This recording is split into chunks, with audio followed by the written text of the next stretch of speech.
Hi friends, நான் திலக். நீங்கள் பார்த்துட்டு இருக்கிறது டெக் தமிழ் டாட்ஸ். ஸோ இன்னைக்கு வீடியோவில் நம்ம என்ன பார்க்க போகிறோம்னா ஒரு பெஸ்ட்டான ஒரு PicsArt எடிட் பார்க்க போதும். டிஃப்ரெண்ட்டாகவும் யூனிக்காகவும் இருக்க போகுது. ஸோ அந்த எடிட் பார்த்தீங்கன்னா இதுதான். ஸோ இந்த எடிட்டிங்கை எப்படி உங்கள் PicsArt அப்ளிகேஷனில் பண்ணுறது அப்படிங்கிறது இந்த வீடியோவில் பார்ப்போம்.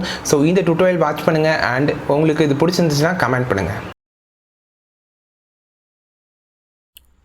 ஸோ ஃபர்ஸ்ட் வந்து நீங்கள் பிக்ஸார்ட்டில் வந்து பேக்ரவுண்ட் ஒயிட் பேக்ரவுண்ட் அப்படிங்கிற இமேஜ் வந்து செலக்ட் பண்ணிக்கோங்க. ஒயிட் பேக்ரவுண்ட் செலக்ட் பண்ணிட்டு டூல்ஸ் யூஸ் பண்ணி ட்ரா ஆப்ஷனுக்குள்ளே போய்க்கோங்க.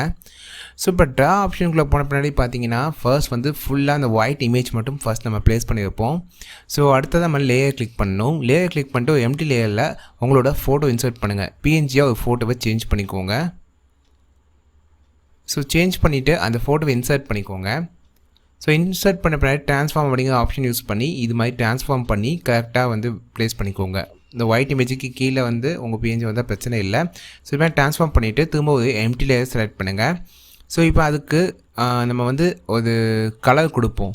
பிளாக் கலர் கொடுத்துக்கலாம். ஸோ இப்போ பிளாக் கலர் செலக்ட் பண்ண பின்னாடி அதை வந்து கடைசி அதாவது கீழே கொடுத்துக்கோங்க. அந்த ஃபஸ்ட்டு வந்து உங்கள் image, second white and third வந்து அந்த பிளாக் இமேஜ் அண்ட் ட்ரான்ஸ்ஃபார்ம் கொடுத்து கொஞ்சம் என்லார்ஜ் பண்ணிக்கோங்க.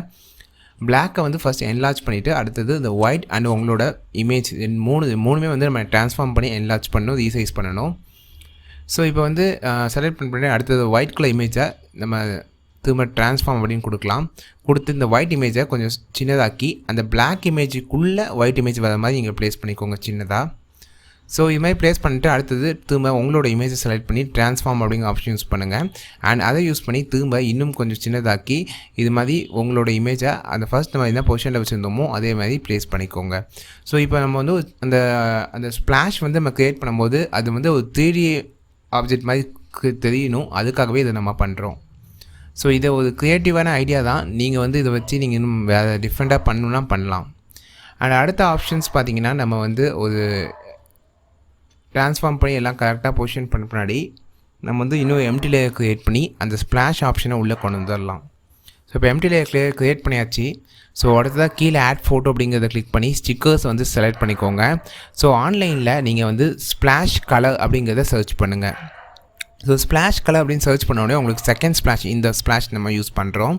ஸோ இப்போ இதை அப்படியே கிளிக் பண்ண பின்னாடி 3 டாட்ஸ் கிளிக் பண்ணி ட்ரான்ஸ்ஃபார்ம் அப்படிங்கிற ஆப்ஷன் கொடுங்க. ஸோ இப்போ நல்லா என்லார்ஜ் பண்ண முடியும்.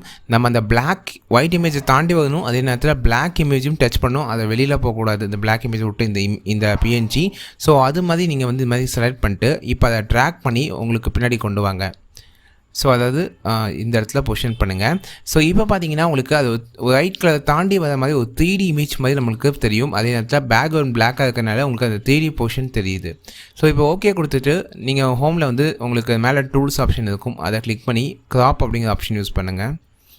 ஸோ இப்போ க்ராப் ஆப்ஷன் யூஸ் பண்ணிவிட்டு உங்களுக்கு இது மாதிரி பிஎன்ஜியை கரெக்டாக க்ராப் பண்ணிக்கோங்க. க்ராப் பண்ணிட்டு நீங்கள் சேவ் பண்ணிங்கன்னா இப்போ அந்த 3Dயான அந்த ஸ்ப்ளாஷ் எஃபெக்ட் வந்து உங்களுக்கு ரெடி ஆகிடுச்சு. ஸோ இது ஒரு க்ரியேட்டிவான ஐடியா தான். இதை யூஸ் பண்ணி நீங்கள் ஓனாக நிறைய ஸ்ப்ளாஷ் எஃபெக்ட் யூஸ் பண்ணி இது மாதிரி க்ரியேட்டிவாக ஒரு 3D ஒரு எஃபெக்ட் வந்து நீங்கள் உங்களோட இமேஜில் நீங்கள் கொண்டு வரலாம். ஜஸ்ட் ட்ரை பண்ணி பாருங்கள். ஃப்ரெண்ட்ஸ், நீங்கள் பார்த்த வீடியோ உங்களுக்கு பிடிச்சிருந்தா இந்த வீடியோ கீழே லைக் பட்டனை கிளிக் பண்ணி லைக் பண்ணுங்கள். இதை உங்கள் ஃப்ரெண்ட்ஸ் கூட ஷேர் பண்ணுங்கள். அண்ட் மறக்காமல் சப்ஸ்கிரைப் பண்ணுங்கள். பெல் பட்டனும் கிளிக் பண்ணிக்கோங்க. ஸோ இது மாதிரி நிறைய technology updates and technology applications பற்றி சொல்லி கொடுத்துட்ருக்கேன். ஸோ அடுத்த வீடியோவில் பார்ப்போம். நான் திலக். நீங்கள் பார்த்துட்டு இருக்கிறது டெக் தமிழ் டாட்ஸ்.